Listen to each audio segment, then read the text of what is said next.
بسم اللہ الرحمن الرحیم۔ السلام علیکم ورحمۃ اللہ وبرکاتہ۔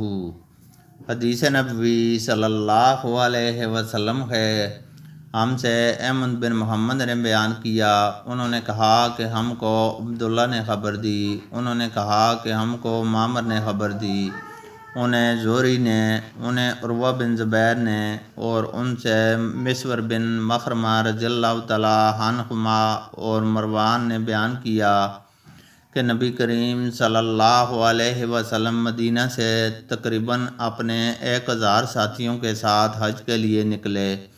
جب ذی الخلیفہ پہنچے تو نبی کریم صلی اللہ علیہ وسلم نے ہدیہ کو ہار پہنایا اور اشعار کیا، پھر عمرہ کا احرام باندھا۔